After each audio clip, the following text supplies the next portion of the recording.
있는 돈 없는 돈 자식한테 쏟아낼 게 아니에요. 우리 할머니 할아버지들 자식 걱정해서 자식들한테 잔소리한들 자식들이 귀담아 듣습니까? 챙겨나면 귀담아 들어야 안 들어요? 뭐 한다고 그래? 노망 떤다 그러지. 우리 엄마 아는 것도 없고 무식한데 웬 챙겨를 이렇게 하느냐고 엄마나 잘하라고 그러고 구박하죠. 그러니까 지금 우리 할머니 할아버지들도 자식 걱정할 때가 아니야. 이제는 누구 걱정해? 내 남은 여생을 어떻게 의미 있고 행복하게 지낼 것이냐, 그거 하나. 나 자식한테 부담 안 주고 내 속 썩이는 거, 나 하나 속 안 썩이고 나 혼자 행복하게 사는 게 진짜 그 좋은 거예요. 다 쓰시다가 돌아가실 때 통장에 500만 원만 남겨놓고 돌아가세요. 500만 원만 통장에 다 쓰다가, 신부님 500만 원으로 무슨 장례를 합니까? 부주금 들어오잖아. 부주금. 이 부주금 갖고도 싸우는 사람 많아요. 네가 더 갔느냐 내가 더 갔느냐 그리고 싸우고 앉아 있다고. 세상에 부모 돌아가셨는데 부주금 갖고 그래갖고 형제끼리 싸워갖고 죽고 그러는 경우도 많아요. 얼마나 이게 우리나라가 지금 정말 불행한 거예요. 다 쓰다가 통장에 얼마만 남기고 죽어? 500만 원만 남기고 죽을 때 어떻게 죽어? 꼴까닥 죽어버리란 말이야. 다 쓰다가 통장에 500만 원만 남으면 꼴까닥 죽게 돼 있어요. 근데 안 쓰고 뒷방에 들어 앉으면 10년 20년 벽에 똥치라고 사는 거예요. 옛부터 내리사랑은 있어도 치사랑은 없다는 말이 있습니다. 부모가 자식을 사랑하는 것은 자연스러운 일이지만 자식이 부모를 위해 희생하기는 좀처럼 어렵다는 것을 의미하는데요. 부모에게는 열 자식도 짐이 아니지만 자식들에게는 부모가 짐이 된다는 현실을 받아들이셔야 합니다. 요즘은 부모가 자식을 모시고 사는 시대라고 합니다. 자녀 결혼자금, 집 마련, 사업자금까지 대주고 손주 키워주기까지 무한 희생하고 나서 노후에 자식 며느리 눈치 보며 사는 삶은 부모로서 절대로 선택해서는 안 되는 길임을 명심하셔야 됩니다.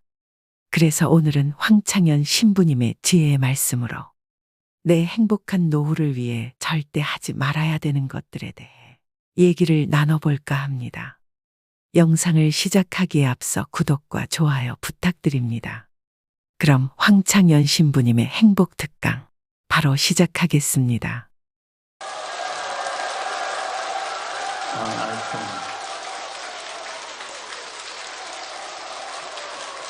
네. 찬미수님. 네, 반갑습니다. 오늘 우리 여기 오신 여러분들하고 제가 노년의 생활에 대한 얘기를 좀 하도록 하겠습니다. 우리나라가 자식에 대한 관심은 세계에서 1등인데 노인에 대한 관심은 선진국 중에서는 꼴등인 것 같아요. 정말로. 우리가 3,000년 전에 평균 연령이 얼마였느냐 하면 3,000년 전에 평균 연령이 20세였어요. 20살. 3,000년 전에. 근데 1900년, 지금으로부터 100년 전에 평균 연령이 몇 세였냐면 47세였어요. 그러니까 3,000년 동안 27년 늘어난 거예요. 근데 1900년에서 지금 2008년, 불과 100년 만에 평균 연령이 80세야. 그러니까 100년 만에 몇 세가 늘어났느냐 하면은 33년이 늘어나는 거, 33년이. 그러니까 지금 우리 여기 할머니들 보통 보면은 제가 장례 미사에 보면은 대개 92살, 93살 이래요. 우리 여기 주방장 어머니도 얼마 전에 돌아가셨는데 96세 돌아갔어요. 96세. 그러니까 요즘 70쯤 이렇게 돌아가면은 뭐라고 그러냐면 아유 빨리 죽었네 그래요. 70쯤 죽으면. 그렇죠? 70쯤 죽으면 빨리 죽었네 그래요. 그러니까 여기 대부분의 분들이 여기 계신 분들 보면은 정말로 재수 없으면 100살까지 다 살 거예요. 여기 있는 분들은 100살까지. 예. 까매서 한번 호구조사를 한번 해봐야 되겠다. 나 지금 70 넘었다. 손 들어봐요. 70 넘었다. 70은 나이도 아니네 보니까. 80 넘었다 하면 손 들어. 80. 우리 할머니 80 넘었어요? 몇 살이세요? 81? 이 할머니 여기까지 온 근력 보니까 105살까지 살게 생겼네. 예. 아니 80 하나인데 이렇게 정정한데, 근데 여러분들 천지가 그래요. 천지가. 우리가 2006년에 100살 넘은 사람이 몇 명이냐면 1960명이에요. 그러니까 거의 2000명 됐어요. 2007년에 몇 명? 4000명이에요. 4000명. 더블로 늘어나요. 더블로. 일본은 100살 넘은 사람이 3만 명이 넘어. 3만 명이. 그러니까 옛날에는 연령이 어떻게 돼 있었느냐면은 애들이 많았고 어른이 조금이었어요. 그래갖고 뭐 애들은 굉장히 많은데 나를 가면 갈수록 적어갖고 동네에서 60살 넘은 사람은 1명 내지 2명이야. 동네에서. 그러니까 60 환갑 넘었다 그러면 이렇게 지나가다도 환갑 넘은 할머니가 지나가면 절로 고개를 숙였단 말이에요. 어디 옛날에 할아버지 할머니 환갑 넘은 할아버지 할머니 지나가는데 담배를 펴요. 피다가 또 얼른 끄지. 근데 지금은 이게 우리나라가 65세 이상이 500만 명이에요. 500만 명. 65세 이상이. 그러니까 도표를 그리면은 60세가 훨씬 많아. 65세가. 미국은 3,300만 명. 65세 넘은 분들이. 또 이 일본은 2천만 명. 그러니까 존경을 하려고 해도 누굴 존경해? 이 수없이 많이 돌아다니는데 옛날에 하나 둘이어야지 존경을 해야지. 지금은 천지가 할머니 할아버지들인데 누굴 존경해? 누굴 존경해? 그냥 길에 채이는 게 할머니 할아버지인데 존경할 수가 없는 거예요. 혹시 우리 늙은이들 왜 존경하지 않나 이렇게 섭섭해하는 할머니 할아버지들이 착각하는 거예요. 하나 둘이어야지 존경해지. 신부도 본당 신부가 하나니까 3,000명 교우들이 존경하는 거예요. 본당 신부가 100명이다. 우리 본당에 신부가 100명이다. 존경할 거 안 할 것 같아.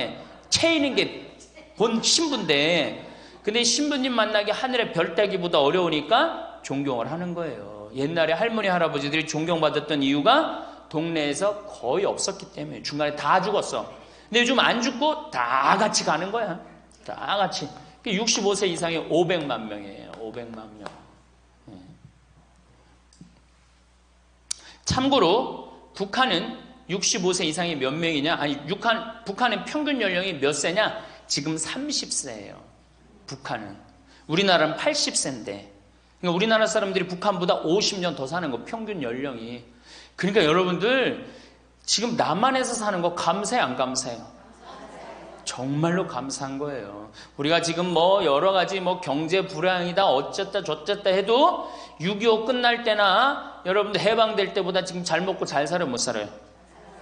그때에 비하면 너무너무 잘 먹고 잘 사는 거예요. 그런데도 우리가 불행하다고 생각한다면은 하느님이 축복을 엄청나게 줬는데도 그 축복의 가치를 모르는 거죠.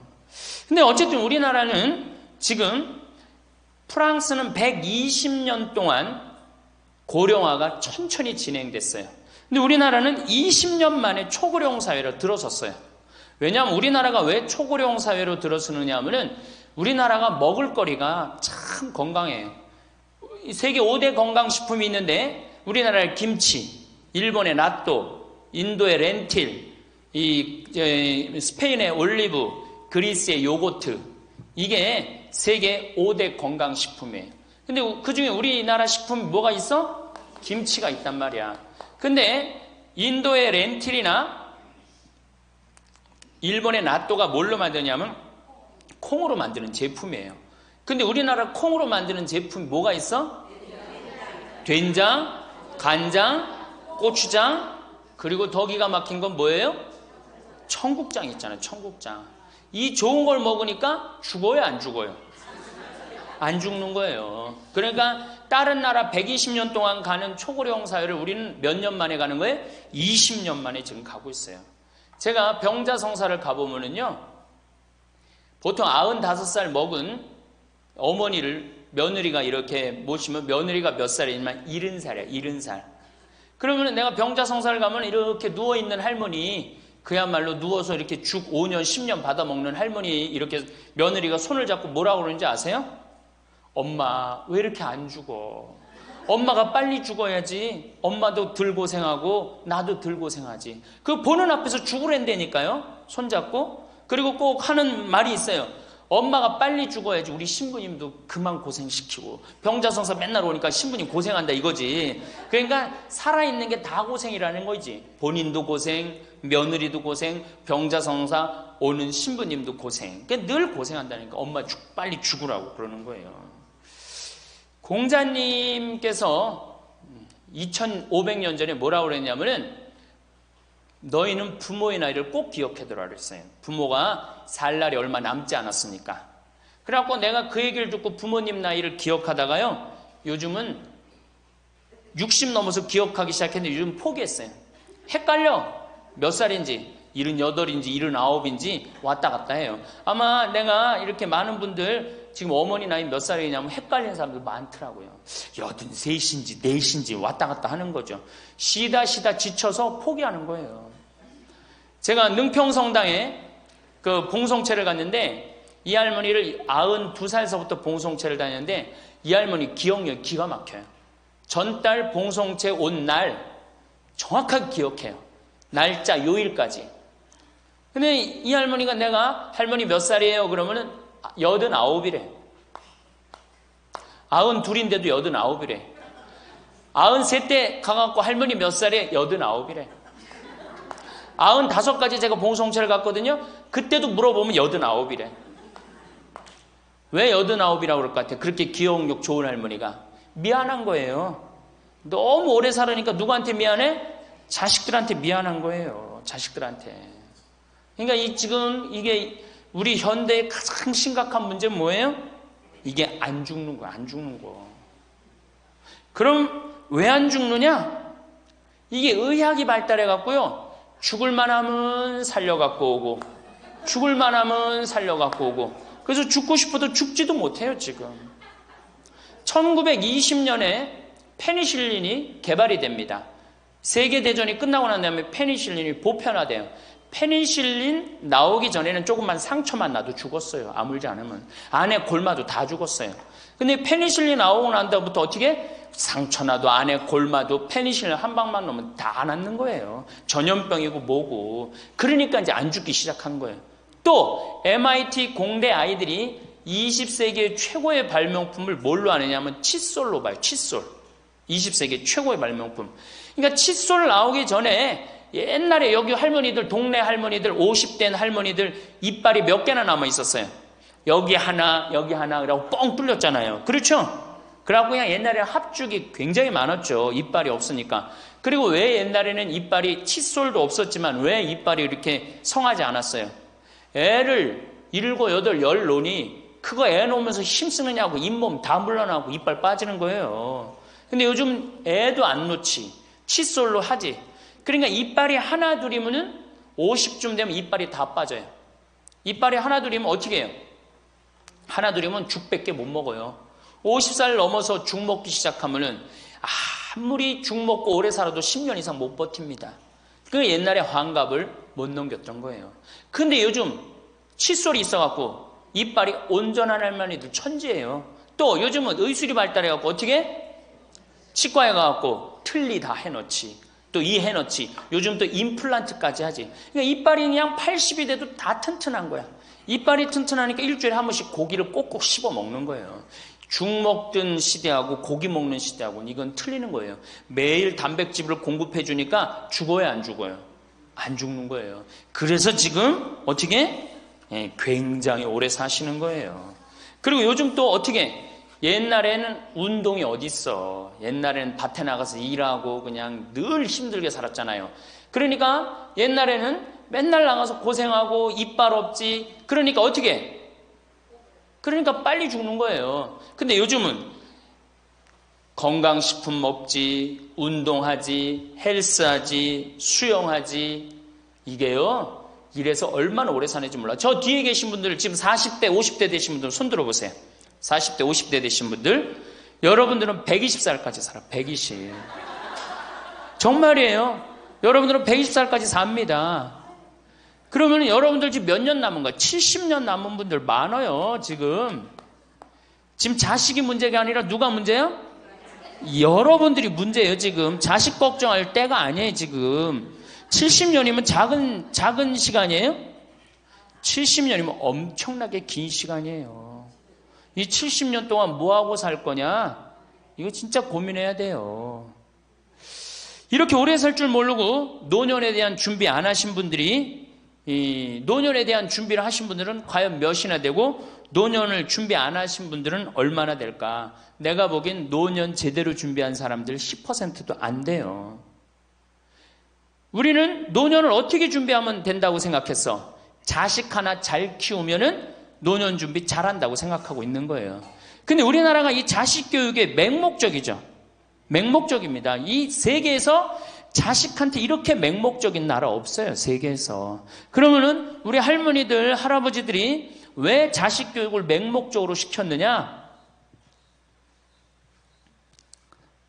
1900년도에 조선이 무너져 버려요. 그렇죠? 1900년도에 조선이 무너져 버려요. 그럼 조선 무너지기 전에 500년 동안 양반 상놈이 있었어. 그러니까 양반하고 상놈이 있었는데, 여기 계신 분들 뭐 다 지금 족보 있다고 그러죠? 나도 사실은 우리 집 족보 있다고 그러지만은 이게 얼마나 믿어야 될지 몰라. 왜냐하면은 조선시대 양반이 10%밖에 안 됐어요. 100명 중에 10명만 양반이었어요.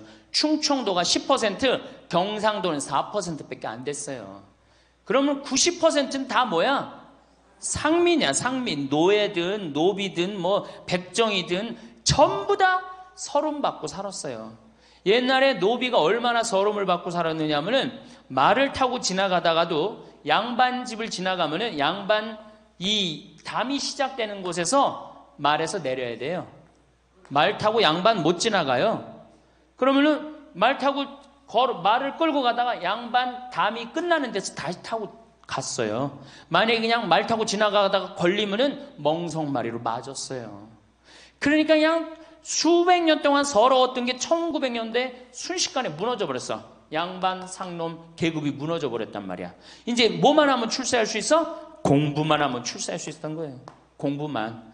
그러니까 그냥 공부만 하면 판검사 되면 모든 게 이제 내 원한, 그동안 수백 년 동안 쌓였던 원한 한을 다 풀 수 있다. 그래갖고 이제 나는 못 먹어도 논 팔고 소 팔고 정말 나 먹고 싶은 거 쓰고 싶은 거 못하는 한 있어도 누구는 교육시켜? 자식은 교육시키겠다 이거. 자식은. 그러니까 그냥 있는 돈 없는 돈 팔아서 마련해갖고 여러분들 어떻게 했어요? 자식 공부를 시킨 게 바로 여러분들 세대예요. 여러분들이 정말로 내가 이렇게 오래 살 줄 모르고 자식 하나 출세시켜갖고 그동안 수백 년 동안 서름을 다 날려버리겠다. 그래갖고 우리나라가 교육률이 세계에서 최고로 높았던 거예요.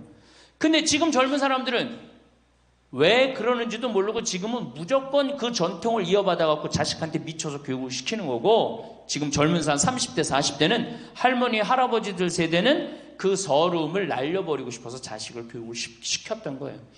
그렇게 이렇게 있는 돈 없는 돈 다 들여갖고 자식을 출세를 시켰어. 출세를 시키면 호강할 줄 알았는데 자식이 출세하면은 호강합니까 안 합니까? 제가 이제까지 사목 경험에 의하면은 출세한 자식일수록 부모를 더 안 모십니다. 출세한 자식일수록. 부모가 서울대학 연고대 정말 대학 졸업시켜갖고 내가 출세를 했어요. 그래갖고 집에 비데가 있어. 비데. 화장실에 가면 물 나오는 거 있죠? 비데도 있고 이태리 대리석도 있고. 집은 삐까번쩍하게 기가 막히게 했는데 늙은 우리 무식한 엄마는, 무식한 아버지는 그 집에 어울려요 안 어울려요?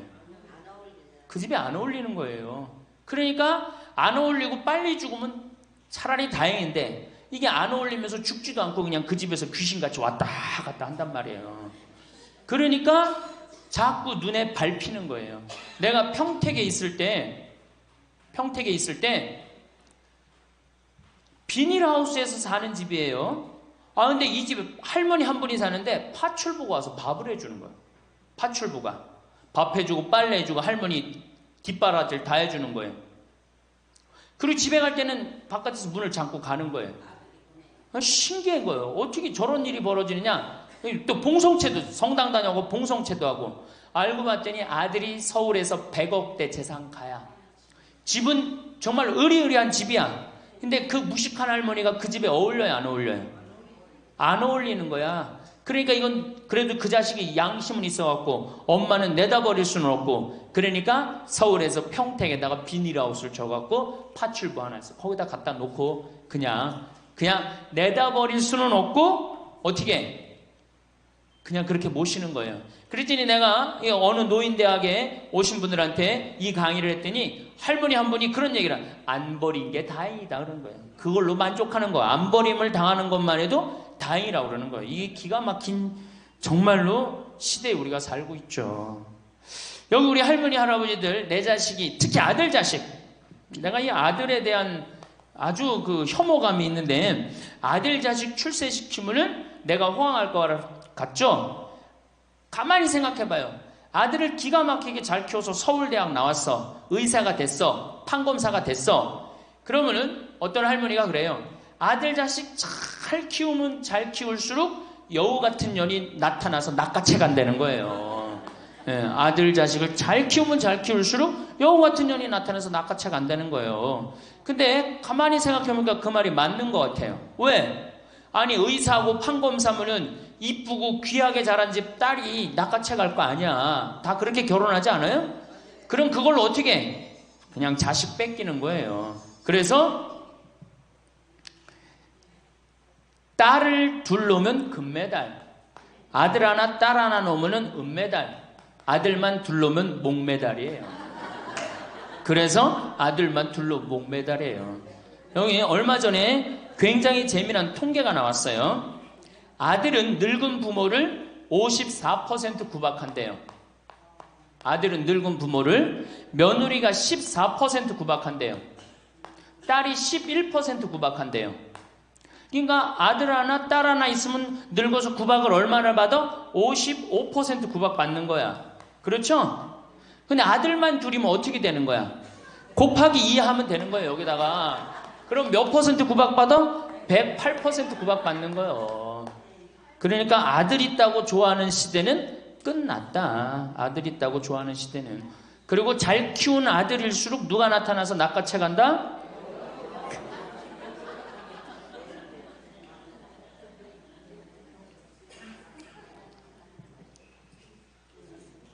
물론 아들이라고 다 불효자는 아니에요. 물론 제가 이렇게 목욕탕 이렇게 가보면은요 정말 기가 막힌 아들을 많이 봐요. 80, 90된 아버지를 60된 아들이 모시고 와갖고 다 때 밀어드리고, 그 다음에 온탕에 들어갈 때도 손 한번 대보고 아버지 여기 괜찮다고 그러고, 끝나면 또 온몸에 로션 다 발라주고 이 옷 입혀가는 그런 자식들 참 많이 봐요. 기가 막힌 효자들도 있어요. 또 음식점에 가보면은 큰 늙은 그냥 꼬부랑 할머니 모시고 와갖고 고기 구워서 입에 넣어드리는 자식들도 참 많이 봐요. 그렇게 효도하는 자식들도 있는데 그 몇 퍼센트냐? 10% 이상 넘지 않을 거려. 우리 집도 이 둘째 아들이 기가 막힌 효자예요. 내가 봐도 참 효자예요. 좋은데 구경시켜드린다고 다 그 시와오 갈대숲 그리고 회도 사드리고 시간 되면 여행도 모시고 기가 막혀요. 근데 그런 아들이 몇이나 되겠느냐? 제가 보기에는 그렇게 많지 않아요. 제가 비산동에서 보좌 신부할 때 고해성사 들어보면 맨 자식 욕하는 할머니들 천지였어요. 맨. 우리나라가 자식에게 이 사교육비로 쏟아붓는 돈이 세계 1등입니다. OECD 국가, 경제개발협력기구 국가 중에 1등이에요. 1등. 올해도 자식한테만 사교육비가 얼마 들어가? 20조 원을 쏟아넣었어요. 공교육비 말고 학교 가는 학비, 책값 이런 거 말고 학원 보내고 과외시키는 것만 20조 원을 쏟아놓은 거예요. 정신 나간 거죠. 이렇게 있는 돈 없는 돈 쏟아서 자식한테 쏟아붓는데 늙은 부모 안 찾아가기로 세계에서 1등이 어디예요? OECD 국가 중에 우리나라가 1등이에요. 엄청나게 받았는데 그거 부모한테 되돌려줘요? 안 되돌려줘요? 되돌려주지 않아요. 이게 받아만 한 자식은요 줄 모릅니다. 받아만. 근데 우리나라 부모님들이 교육을 정말 잘못하는 게 뭐예요? 초등학교, 중학교, 고등학교, 대학교, 대학원, 장가 갈 때까지 어떻게 해? 다 해줘, 다 해줘. 자기 허리 휘는 거 모르고. 미국은요, 10살이 돼, 애가 10살이 되면은 동네에서 얘네들은 16살이면 운전면허증을 딸 수 있어요. 16살이면. 그럼 10살 생일 때 얘네들이 뭘 하느냐 하면은 동네에 돌아다니는 차, 자기 마음에 드는 차 있죠? 그걸 찍어요. 저 집의 아저씨, 저 차는 내가 나중에 6년 후에 살 거다. 그 6년 후에 사면 우리나라는 당장에 6년 후에 누구한테 매달려? 엄마한테 사달라고 매달리잖아요. 근데 얘네들은 절대 안 그런다는 거예요. 그 차를 사기 위해서 아르바이트를 하는 거예요. 돈을 모으는 거예요. 이 미국의 대학생들은 아르바이트를 36% 하는데 우리나라 대학생들은 아르바이트를 5%밖에 안 해요. 그러니까 얘네들 6년 동안 돈을 모으는 거예요. 그러면은 자기가 그 차를 찍으면 그 차 주인은 알고 있어요. 저 아이가 내 차를 살라고 찍어 놓은 거다. 그럼 6년이 지나면 차가 꼬물될 것 같아? 안 꼬물될 것 같아? 꼬물되죠? 그래도 절대 안 판다는 거예요. 왜냐하면 찍어 놓은 아이가 있으니까. 그래갖고 6년이 지나면은 걔가 6년 동안 모아둔 돈이 얼마나 되겠어. 그래갖고 16살 때 운전면허증이 따면은 그 집에 온대요. 내가 아저씨 차 살라고 6년 동안 돈을 모았다. 근데 6년 동안 모아갖고 모자라잖아요. 근데 이미 차는 고물이 다 돼 있고, 그러면 그 아저씨가 너 잔디 앞으로 6개월 동안 깎어라. 그러면 내가 이 차를 줄 테니까. 그렇게 해서 자기 차를 구입한다는 거예요. 그러니까 걔네들은 미국의 아이들도 차 하나를 구입해도 어떻게? 아무리 부잣집 아이들 때더라도 다 자기가 아르바이트해서 하는 거예요. 그 16살만 되면 독립한다고 생각을 해요. 차 자기가 구입하죠. 집도 자기가 구입합니다. 결혼해서 살 집도 자기가 돈 벌어서 다 해요. 그리고 여자를 데리고 오지 우리나라처럼 일단 여자 데리고 오면 부모님이 집 얻어주는 이 기가 막힌 거죠. 여러분들 우리나라 60대 되신 부모님이 자식 뒷바라지 책임져 주는 비율이 83%예요. 그러니까 대부분의 할머니 할아버지들이 60이 돼도 누구 뒷바라지 해주느냐고 허리가 혀? 자식들 뒷바라지 안 하고 허리가 쉬는 거예요. 우리 집에 캐나다 원어민 선생님, 수원에 있는 중학교 영어 원어민 선생님이 일주일 동안 우리 집에 와서 농사를 배웠어요. 그런데 이름이 디아나라고 그러는 여선생님인데 내가 그 친구랑 이렇게 얘기를 하는데 한국에 오니까 너무너무 이상하대요. 뭐가 이상하냐고 그러니까 애들이 학원 다니는 것도 이상하지만은 고등학교, 대학교 결혼할 때까지 부모가 돈 다 대주는 게 이상하다는 거예요. 자기네 캐나다가 우리나라보다 훨씬 잘 살아요. 자기네 나라는 고등학교 졸업하면은 부모님 이제까지 키운 거 고생했다. 그리고 그 다음에 다 자기네들 알아서 독립한대요. 부모님 그동안 하드워크 열심히 일했다 이거예요. 근데 그 늙은 부모님한테 붙어갖고 부모님 괴롭히면 안 된다 이거죠. 근데 우리나라는 그런 생각 해야 안 해요. 마지막까지 다 뺏어 먹는 거지. 그리고 이제 늙으면은 귀찮다고 내다 버리고. 제가 평택에 있을 때 정말로 그 신문에도 보도가 꽤 됐던 거예요. 그 안양에서 사글세 집을 하나 얻은 거예요, 사람들이. 그래갖고 미리 짐부터 붙인다고 그랬는데 짐이 하나 왔어.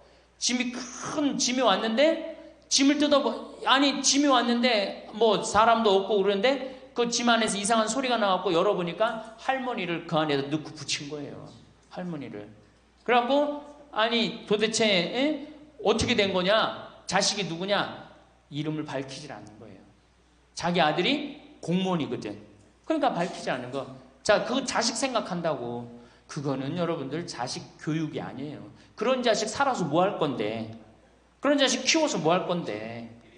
그러니까 우리나라는 이게 자식한테 너무 맹목적인 사랑을 하면서 그게 교육인 줄 알고 있는 거예요. 자기가 인생을 살아가면서 힘든 것도 배우고 즐거운 것도 배우고 보람도 느껴야 되는데 너는 뭐만 잘하면 돼? 공부만 잘하면 돼. 공부만 잘하면 돼. 그러니까 자기만 알고 자란 놈이죠. 그러니까 이기적으로 자란 놈이 이타적으로 살 것 같아요? 절대 못 삽니다. 우리 어렸을 때는 어머니가 부침개를 했어. 그럼 어떻게 해요? 이 집에도 갖다 줘라, 저 집에도 갖다 줘라. 그러면서 동네 돌아다니면서 이 갖다 주는 재미, 그러면서 나누는 것도 배우잖아요. 요즘 애들이 그런 애들이 어디 있어요? 아파트 문 닫으면 끝인데. 그렇게 자라는 애들이 남을 생각할 것 같아요? 어떻게 해서든지 4배만 채우면 되는 걸로 자란지. 저는 요즘 텔레비전에서 우리나라 지금 정책 결정할 때 너무 답답한 결정들이 굉장히 많이 나와요. 어떻게 저런 결정을 할까? 국민들 생각을 하는 걸까? 안 하는 걸까? 그런데 그 결정하는 애들이 다 누구야? 초등학교 때 공부 잘하고 중학교, 중고등학교 공부 1, 2등하고 서울대학 가고 행정고시, 외무고시 이런 거 다 합격한 애들이 결정한 거예요. 자기만 알고 잘한 애가 결정하는 거예요. 내가 하버드대나 몇몇 대학에 들어가는 그 활동 그것도 써준 적이 있는데 그 들어가는 애들 걔네들은 뭘 제일 중요하게 여겨요? 봉사활동. 사회봉사활동을 얼마나 잘했느냐. 그러니까 1년, 2년 세계로 돌아다니면서 봉사활동하는 거예요. 근데 우리는 봉사활동도 다 어떻게? 다 거짓말로 꾸며갖고 들어가는 거예요. 여기 그렇게 써달라고 오는 사람들도 많아요. 그리고 봉사활동 오겠다고 그러고도 약속 어기는 사람들도 많아요. 정말로 그렇게 해갖고 자식을 키우면은 뭐 할 건데요? 83%가 60세에 책임을 지는데 70세에 돼갖고는 몇 퍼센트가 책임지느냐 하면은 64%가 자식을 책임져요. 70이 됐는데도. 그런데 일본은 9%, 70이 돼갖고 자식 책임지는 부모는 9%예요. 홍콩이 11%. 그러니까 우리나라 50% 할머니, 할아버지들은 늙어 죽을 때까지 누구한테 뒷바라지하다 죽어요? 자식 뒷바라지하다 죽어요. 이걸 문서 없는 노비라고 그래요. 문서 없는 노비야. 완전히 죽을 때까지 노예야, 노예. 그러니까 그렇게 하시면은 안 됩니다. 이제 여러분들 인생을 사셔야 돼. 자, 효도가 사라진 시대예요, 이제는. 부모가 애절해야지 효도를 하지. 부모가 내가 부모가 없으면 내가 정말로 이게 안 되겠구나 이래야 되는데 지금 내가 50, 60이 됐는데도 부모가 살아있어 안 살아있어요? 50, 60이 돼도 부모가 살아있어요. 내 몸 하나 건사하기 힘든데 누구까지 책임져? 80, 90된. 어제 성당에서 교육을 받으러 왔는데 자기 부모 살아있는 분 손 들어보니까 많더라고요. 몇 살이냐니까 100살이래. 100살. 그래갖고 자식들이 어떻게 됐냐고 그러니까 자식들이 먼저 죽었대요. 너무 오래 살으니까 자식 앞세우는 할머니들도 굉장히 많아요. 100살. 100살이래요. 요즘 90 넘는 거는 아주 쉬운 일이에요. 웬만해야지 효도할 거 아니야. 먼저 죽는데, 모시다가 먼저 죽는데. 조선시대만 하더라도 부모님을 그저 10년만 정성스럽게 모시면 부모님이 알아서 돌아가 주셨어요. 알아서 돌아가 주셨어요. 그런데 요즘 부모님들은 20년을 모셔도 30년을 모셔도 돌아갈 생각을 안 하는 거예요. 100살을 산다면 거의 50년을 모셔야 되는 거예요. 그러니까 자식들이 부모 모시다 지치는 거예요. 자식들이 부모 모시다 지치는 거예요. 김병에 효자 없다는 말뿐만 아니라 오래 사시는 늙은 부모님한테도 효자 없게 되어 있습니다. 생각해 보십시오. 내 나이가 70이 다 됐는데도 내 몸 하나 건사하기도 힘든데 100살 된 부모님 모시는 거 쉬운 일이 아닌 거예요. 제일 좋은 건 뭐예요? 내가 늙어 죽을 때까지 자식한테 의지하지 않고 살다가 돌아가실 때는 꼴까닥 죽어버리는 거야. 돌아가실 때는. 그러니까 지금 자식하고 같이 붙어서 산다 이런 생각 꿈도 꾸지 마시고 그냥 나 혼자 살다가 어떻게 죽을 때 꼴까닥 죽으면 되는 거. 죽을 때 신부님 그래도 자식이 내 임종은 봐야 되지 않느냐. 임종은요 부모님 조선시대에 또 그 전에 한 평균 연령 37세 40세 때 자기 부모님 돌아가시는 거 못 보면 한이 됐어요. 그렇죠? 근데 지금 임종 볼 필요 없어요. 볼 만큼 봤어. 아주 지겹게 봤어. 뭐 임종까지 봐요.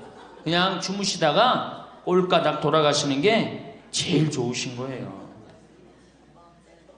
이 꼴까닥 돌아가시는 방법은 내가 이제 네 번째 시간에 알려드리도록 하겠습니다. 신부님 어떻게 꼴까닥 돌아가는 방법이 있습니까? 방법이 있어요. 꼴까닥 죽는 방법이 있어요. 우리 옛날에 뭐라 그래? 요즘 뭐라 그래? 9988이라고 그러죠? 99세까지 팔팔하게 살아라.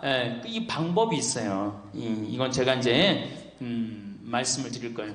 환갑, 진갑 다 찾아 먹네. 그러면 진짜 오래 살았다는 얘기죠. 환갑은 몇 살 때 환갑 잔치를 해요? 60에 하죠? 그 다음에 진갑은 61. 진짜 오래 살았다고 그래서 진갑이야. 61만 살아도 진짜 오래 살아. 근데 요즘은 고희 70. 그렇죠? 그 다음에 희수 77, 미수 88, 백수 99. 이거 잔치하는 사람들 천치예요. 천치. 자식 하나 대학 졸업시키는데 드는 돈이 약 3억 정도 들어가요. 3억. 내 자식 둘을 졸업시켰다. 그럼 얼마가 들어가? 6억이 들어가. 6억. 셋을 졸업시켰다. 9억이 들어가. 9억. 그럼 늙어서 내가 정말로 풍요롭게 쓰는데 돈이 얼마 정도면 필요하냐면 5억에서 10억 정도예요. 그러니까 내가 자식 대학만 안 보내면 어떻게? 내가 풍요롭게 쓸 수 있는 거예요. 저 뒤에 계신 젊은 분들 대학 보낼 생각하지 마세요. 여러분들 우리나라가 고등학교 졸업해갖고 대학교 들어가는 게 83%가 고등학교 졸업하는 아이들이 대학 가요. 우리나라보다 훨씬 잘 사는 일본이 고등학교 졸업하고 대학 얼마 들어가? 50% 들어가요. 그 다음 유럽이 대학 졸업하고 30% 들어가요. 우리나라는 고등학교 졸업하면 아무나 진짜 공부하기 싫은 놈이나 꼴통이나 문제 일으키는 놈 아니면 다 대학 가는 거야. 다 대학 가요. 일본은 할 만한 놈만 가는 거예요. 일본은. 유럽은 진짜 똑똑한 놈만 가는 거예요. 그래서 독일은 대학 졸업하면 문패에다 대학 졸업했다는 표시를 써놔요. 그만큼 대학 졸업하는 게 힘든 거예요. 근데 우리는 아무나 대학 졸업 다 해요. 아무나. 그 좋은 대학 가면 몰라. 머리는 완전히 그냥 정말로 돌머리인데 그냥 무슨 지방 제3대학, 4대학 나왔고 취직을 해요? 올해 여러분들 100명 졸업한 중에 취직 몇 명 했어? 3.8명 했어. 3.8명. 96명이 취직을 안 하고 놀고 있어요. 대학원 졸업했겠다. 손에 기름 묻히긴 싫겠다. 엄마 아버지 등 뜯어먹고 살고 있는 거예요. 아까 얘기했잖아. 83%가 60이 돼도 자식 책임진다고. 대학 졸업하고 취직을 해야지 자기 구실을 할 거 아니야. 차라리 대학 졸업하고 취직도 못할 양이라면 어떻게 하는 게 좋아요? 안 보내고 그 돈 모아갖고 애 가게 차려주는 게 훨씬 낫지. 아니면 그 돈 모아갖고 나 노후 대책 드는 게 훨씬 낫지. 우리나라의 대학을 때려 부시지 않으면 경쟁력이 없어요. 때려 부셔야 돼요. 유럽보다 대학이 10배가 많아요. 10배가. 유럽보다 대학이. 근데 그 대학이 경쟁력이 있느냐? 55개 국가 중에 경쟁력이 53개 3등이에요. 우리나라 대학이. 그러니까 다 미쳐있는 거야. 내가 보기에는 다 미쳐있는 거야. 그냥 제발 좀 정신 좀 차리세요. 저 뒤에 계신 분들. 앞으로 몇 년 남아있어요? 70년 남아있어요. 있는 돈 없는 돈 자식한테 쏟아낼 게 아니에요. 우리 할머니 할아버지들 자식 걱정해서 자식들한테 잔소리한들 자식들이 귀담아 듣습니까? 챙겨나면 귀담아 들어야 안 들어요? 뭐 한다고 그래? 노망 떤다고 그러지. 우리 엄마 아는 것도 없고 무식한데 웬 챙겨를 이렇게 하느냐고 엄마나 잘하라고 그러고 구박하죠. 그러니까 지금 우리 할머니 할아버지들도 자식 걱정할 때가 아니야. 이제는 누구 걱정해? 내 남은 여생을 어떻게 의미 있고 행복하게 지낼 것이냐. 그거 하나. 나 자식한테 부담 안 주고 내 속 썩이는 거, 나 하나 속 안 썩이고 나 혼자 행복하게 사는 게 진짜 그 좋은 거예요. 제가 외국 여행 다녀보니까 선진국에서 돈 쓰는 사람들은 다 할머니 할아버지들이에요. 백화점에서 양장 사 입고 양복 사 입는 분들 다 누구야? 할머니 할아버지들이에요. 내가 뭐 프랑스 파리 쌍젤리제 거리, 그 다음에 이탈리아 나보나 광장 이런 데 다 다녀보잖아요. 밤에 누구만 돌아다녀요? 할머니 할아버지들만 돌아다녀요. 거기서 다 팔짱 끼고 나와서 와인 마시고 맥주 한 잔 마시고 그리고 들어가세요. 우리나라 명동 밤거리에 누구만 돌아다녀요? 젊은 애들만 돌아다니죠? 할머니는 그 시간에 뭐해? 뒷방에 쥐처럼 웅크리고 있는 거예요. 정말로. 그래갖고 명동에 나가면 할머니들 할아버지도 구경할 수 없는데 탑골 공원에 가보면 할머니들이 거기서 뭐하고 비둘기하고 놀고 있잖아. 놀아주는 사람도 없으니까 비둘기하고 놀아주고 있는 거예요. 제발 그러지 마시고 가지고 있는 거 쓰고 돌아가세요. 쓰고. 그리고 제발 다니세요. 그리고 우리 할머니들 지금 오늘 1박 2일 이렇게 나와주는 거 이거 며느리한테 굉장히 좋은 거예요. 나 며느리랑 산다 한번 손 들어봐. 며느리랑 사는 분은 가능한 한 집에서 자꾸 나가주는 게 좋은 거예요. 하루라도 집을 비워주는 게 며느리가 좀 생각해봐. 30년 40년 시어머니하고 같이 산다고 생각을 해봐요. 아침부터 저녁까지 그냥 얼굴 마주보고 산다고 생각해봐. 얼마나 힘들어. 귀 있을 때마다 뭐 해주는 게 좋아? 나가주는 게 좋은 거예요. 그러니까 가능한 한 나가 돌아다니고, 예? 아침에 해 뜨면 집에 나와갖고 해 지면 집에 이제 들어가는 거, 그게 좋은 거예요. 그래갖고 청승맞게 탁골공원 그런 데 가면 안 되고 이런 데, 그냥 노인대학, 우리 천주교가 진짜 잘하는 게 뭔지 아세요?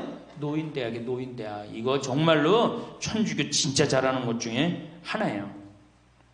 우리나라 경제가 왜 안 돌아가는 줄 아세요?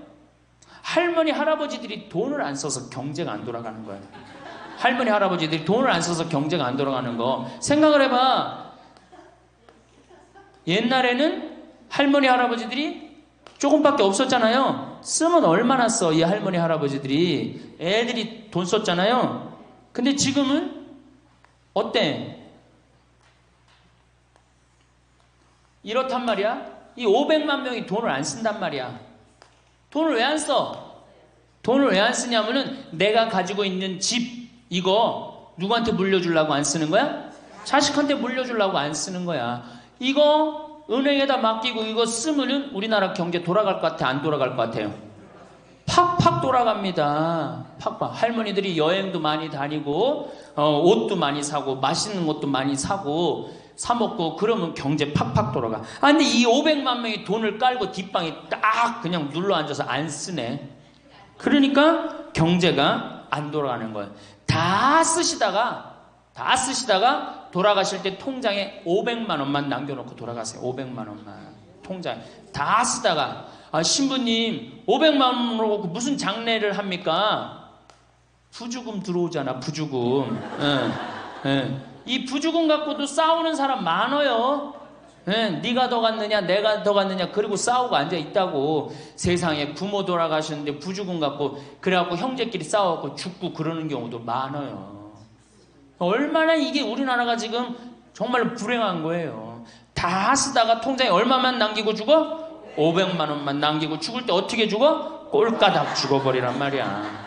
다 쓰다가 통장에 500만 원만 남으면 꼴까닥 죽게 돼 있어요.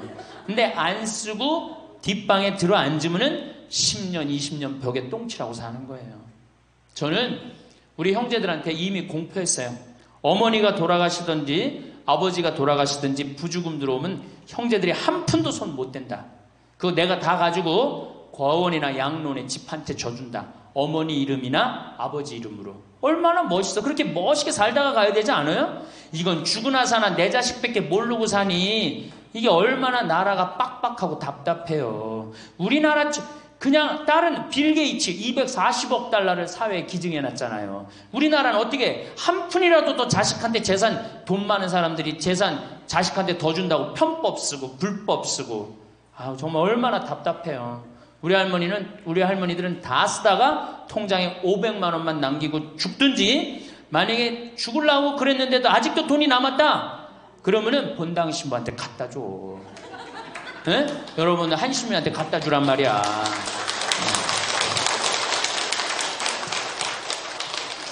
박수 치는 거 보니까 갖다 줄 의사가 있나 본데? 네? 제발 자식한테 주는 게 절대 훌륭하게 사는 게 아니에요.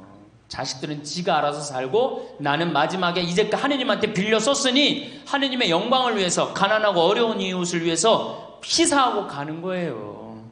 그렇게 살아야지 우리나라가 복지국가가 되고 선진국가가 되는 거예요. 부자 부모가 돌아가면은 국가재산의 반은, 본인의 재산의 반은 국가가 갖고 와 써보지도 못하고, 나머지 반은 네가 더 갔느냐 내가 더 갔느냐 형제끼리 싸워갖고 원수가 돼갖고 서로 만나지도 않아요. 네, 만나지도 않아요. 근데 가난한 집 부모가 돌아가면은 이제 우리 부모 돌아갔으니까 우리밖에 안 남았다. 서로 나눠 가질 것도 없으니까 싸우지도 않고 어떻게 우애가 더 좋아진단 말이에요. 그걸 누가 만들어? 여러분들이 결정하는 거예요. 지금 아까 물어보니까 뭐 4억, 5억, 아파트 한 채 뭐 4억, 5억. 야, 그 돈 남겨놓으면 자식이 좋아할 것 같아요? 서로 원수됩니다. 원수돼요. 그러니까 다 쓰다 돌아가세요. 냉면 먹고 싶으면 큰아들이 사줄래나, 둘째 아들이 사줄래나, 막내딸이 사줄래나. 여름 내내 기다렸는데 한 놈도 와서 안 사줘. 그 억울해 안 억울해? 아니 냉면이 얼마나 한다고? 5,000원이면 사 먹잖아요. 그럼 내 돈 주고 내가 가서 사 먹으면 되는 거를 큰아들이 사줄래나, 둘째 아들이 사줄래나, 막내딸이 사줄래나, 그걸 기다려. 그렇게 청승을 떨고 살아요. 내가 가서 내가 사 먹으면 되는 걸. 근데 평생 나를 위해서 써봤어 안 써봤어? 이젠 써보세요. 나를 위해서 쓰는 연습을 하세요. 그래야지 나라 경제가 돌아가는 거예요. 나무는 뿌리가 썩으면은, 나무는 튼튼하지 못해요. 열매는 맺을 수가 없어요. 근데 우리나라는 지금 뿌리 썩어요 안 썩어요? 노인이란 뿌리, 부모라는 뿌리가 썩잖아요. 그러니까 나무가 튼튼하겠어요? 열매가 튼튼하겠어요? 이 열매들 내가 보기에는 요즘 중고등학교 젊은 애들 다 썩었다고 표현하면 좀 과할지 모르지만 내가 보기엔 96%는 대학까지 졸업하고도 놀고 앉아 있어요. 그러니까 제발 여러분들 그렇게 하지 마시고, 그렇게 할 양이라면 차라리 내가 남은 인생, 이제까지 자식 고생시켰고, 자식 공부하느냐고 고생했죠. 그렇죠? 그 다음에 노동해내냐고 고생했지. 이제 65세 넘어서 인생이 휴가 기간 아니야. 휴가라면 휴가를 멋있게 쓰다가 죽어야 될 거 아니에요. 이제 우리 할머니 할아버지는 휴가 아니야 지금? 휴가죠? 휴가라 오늘 여기 1박 2일 동안 온 거 아니에요 여기 지금? 그렇죠? 근사하게 살다가, 멋있게 살다가 죽을 때는 통장에 500만 원 남겨놓고 죽을 때는 어떻게? 올가당. 자, 다음 시간에는 노년에 맞이하는 상황에 대해서 말씀을 드리도록 하겠습니다. 감사합니다. 부모가 쉽게 퍼준 사랑은 자식들은 당연한 걸로 여기고 고마워하지 않습니다. 자식에게 퍼주지도 말고 부담 주지도 말고 100세까지 내 돈으로 내가 사는 게 현명한 길입니다. 노후에 자식이 있어야 된다는 소리는 하지 마시고 내 몸은 내가 건사해야 됩니다. 자식이 나를 위해 무엇을 해줄 수 있는지 기대하는 대신 내 노후를 위해 무엇을 해야 할 것인가에 초점을 맞추셔야 됩니다.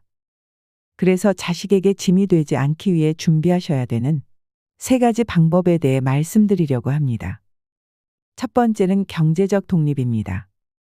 노후 행복은 돈이 결정한다고 할 만큼 나이 들수록 돈이 필요해지는데요. 길어진 노후를 대비해서 젊은 시절부터 경제적 자립을 위한 준비를 하셔야 됩니다. 노후에 자식에게 짐이 되지 않으려면 경제적으로 여유가 있어야 합니다. 자식을 키우다 보면 돈이 들어가는 일이 상당히 많은 것이 사실인데요. 노후 준비 안 된 부모들이 많은 것도 어찌 보면 당연한 일이지만 결과적으로는 가난한 부모는 자식들에게 짐이 될 수밖에 없는 게 현실입니다. 일은 넘으면 힘 빠져서 돈 쓸 일도 별로 없을 텐데요. 주변에 노후 준비를 소홀히 하는 사람들은 이렇게 변명하기도 합니다. 하지만 노년기에는 노부모 간병, 자녀 지원, 배우자 병환, 주택 수리 등 오히려 예상치 못했던 목돈 지출이 발생하기 쉽습니다. 이런 돌발 상황에 대비하려면 일찍부터 경제적 독립을 준비하셔야 됩니다. 잔고가 바닥나면 일하면 되잖아 라고 생각할 수 있지만 건강이 나빠져서 예전처럼 돈을 벌지 못할 가능성이 높습니다. 하지만 신체적 여건이 되시는 분들은 무리하지 않는 선에서 현역으로 일을 계속 하시는 게 좋습니다. 또 젊었을 때 모아둘 거리라고 후회하지 않으려면 저축하는 습관을 몸에 익히셔야 합니다. 소득이 줄어들면 그에 맞춰 씀씀이도 줄여야지만 한번 높아진 소비 수준을 낮추기란 쉽지가 않습니다. 하지만 은퇴가 임박했다면 온 가족이 한마음으로 덜 쓰고 짐을 줄이는 연습을 하셔야 합니다. 지금 벌고 있는 소득은 20, 30년 후 고정적인 소득이 사라질 때 내 자신과 배우자가 쓸 소중한 씨앗입니다. 현역 시절엔 잘 나가던 사람도 한순간에 잘못된 선택으로 나이 들어 가난해질 수 있습니다. 노후가 고달파지는 것은 시간 문제입니다. 지금 가진 노후 자금을 온전히 지켜내는 것도 능력입니다. 또 노년기의 빈곤은 생존과도 직결되는 문제입니다. 노인 실태조사에 따르면 노인이 생각하는 생애 말기의 좋은 죽음은 가족이나 지인에게 부담을 주지 않는 죽음이 90.6%로 압도적인 응답이었습니다. 과거에는 오랜 기간 동안 자식이 부모의 간병은 물론 부양까지 대신해왔습니다. 그러나 이제는 세상이 많이 변했습니다. 자식들도 먹고 살기 힘든 현실이기 때문에 부모의 부양은 정신적, 경제적으로 많은 부담으로 다가옵니다. 노후에 이런 비참한 일이 현실로 일어나지 않기 위해서는 하루라도 더 일찍 자발적으로 노후 준비를 하셔야 합니다. 마지막으로 황혼의 나이에 무조건적인 자녀 지원은 독이 될 수 있습니다. 경제적으로 자립하지 못했다고 해서 계속 퍼주면 내 노후가 먼저 무너지게 됩니다. 자식에게 한 푼도 안 주면 맞아 죽지만 다 주면 굶어 죽고 밥만 주면 무서워 죽는다는 말은 우스갯소리지만 그 속에 뼈가 있음을 명심하셔야 됩니다. 이처럼 나이가 들수록 다른 사람이나 가족에게 의존하지 말고 독립적으로 독하게 살아가야 합니다. 그래야만 노후에도 경제적으로 자립하여 건강하고 행복한 노후 생활을 할 수 있습니다. 두 번째는 정신적 독립입니다. 나이가 들수록 정신적으로 독립하는 것이 중요합니다. 여러분은 나이가 들어가면서 제일 두려운 게 무엇인가요? 주변에 많은 분들이 치매에 걸릴까봐 걱정이라고 하시는데요. 몸이 아픈 병보다 무서운 게 치매라는 말이 있을 정도로 치매는 자신은 물론 그 주변까지 힘들게 하는 병이다 보니 중년 이후부턴 치매에 관심이 커질 수밖에 없습니다. 가장 발병률이 높은 노년기에 사회적으로 고립되는 것이나 우울증은 치매의 원인 중 하나라고 하는데요. 그만큼 노후의 정신 건강을 위해서는 외로움과 우울감을 극복하시는 게 가장 중요합니다. 그렇다면 치매의 방법에는 어떤 것들이 있을까요? 안타깝게도 아직 치매에 대한 치유약은 개발되지 않았습니다. 지금까지 개발된 치매 치료제는 병의 악화를 지연시키는 효능만 있을 뿐입니다.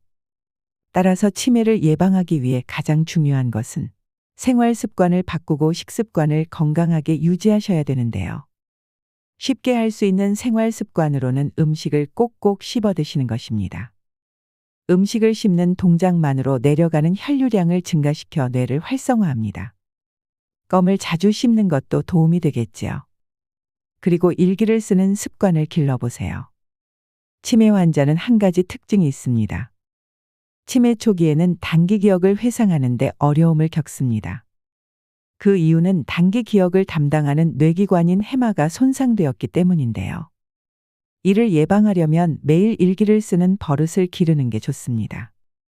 일기를 쓰면서 해마를 자극하고 퇴화되는 것을 방지하고 심지어 그 기능을 향상시킵니다. 뇌는 지속적인 자극을 원합니다. 그 중에서도 가장 좋은 자극은 새로운 자극인데요. 내가 평소 하고 싶은 일들을 실천하면서 생활에 활력을 주셔야 됩니다. 또 무엇보다 사회적 고립과 우울증을 예방하기 위해 지속적으로 사회활동을 하고 마음 맞는 사람들과 꾸준히 만나면서 소통하는 것이 중요합니다.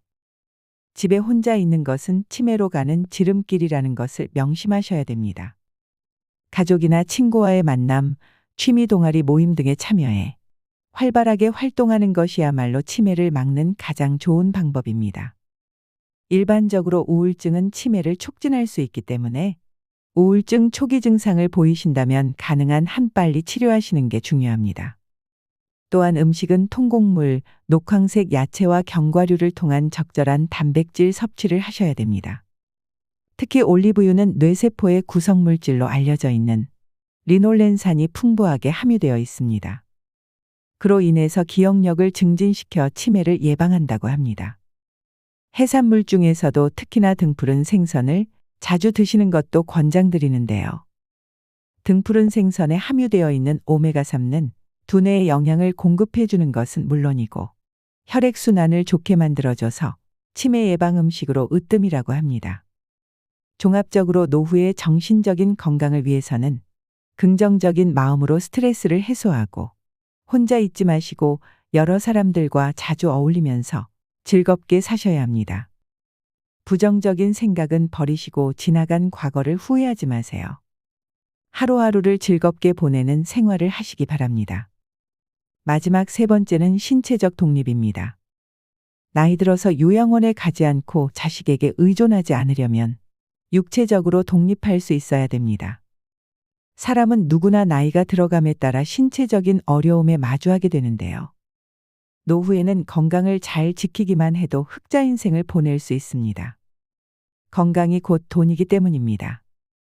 자녀에게 부모 부양으로 경제적인 부담을 주지 않는 가장 손쉬운 방법이 바로 건강관리입니다. 나이가 들면 돋보기, 보청기, 틀니, 지팡이, 약봉지가 일상이 됩니다.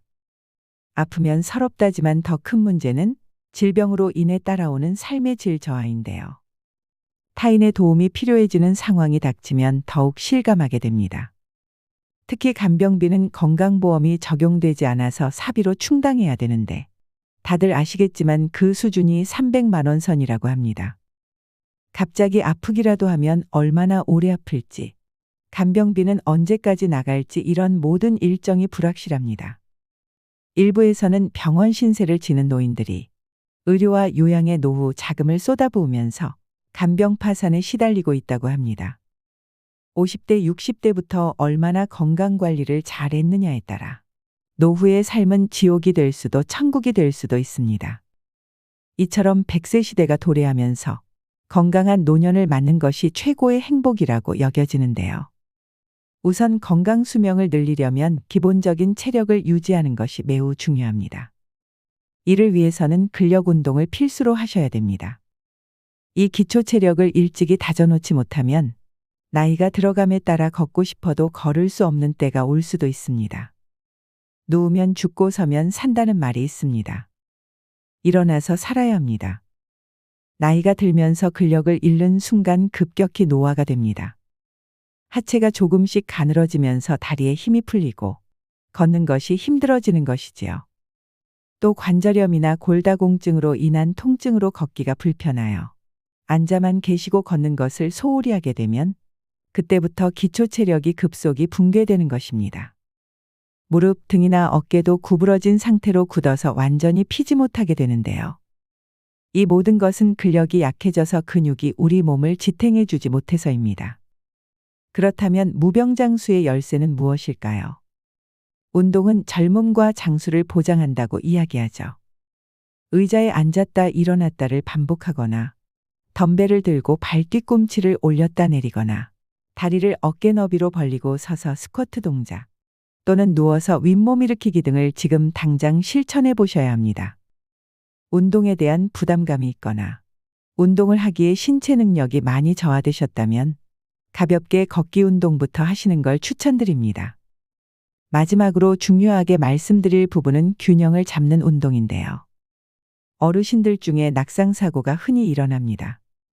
낙상은 특히나 요즘같이 추운 겨울철에 더 발생률이 높아집니다. 젊은 사람들에 비해 노인이 낙상했을 경우 사망률은 10배, 이벌률은 8배나 높다고 합니다. 낙상으로 인한 부상은 거기서 그치는 것이 아니라 정신적 건강 문제로도 이어질 수 있기 때문에 예방 및 관리가 필요합니다.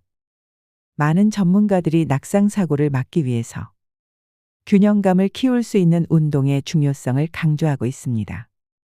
가장 간단하고 확실한 운동 중 하나는 한 발로 서기입니다. 눈을 감고 한 발로 서서 30초간 유지하는 방법으로 매일 10회씩 반복하고 익숙해지면 시간을 점차 늘려가시면 좋습니다. 집에서 틈틈이 균형 잡기 운동을 실천하셔야 합니다.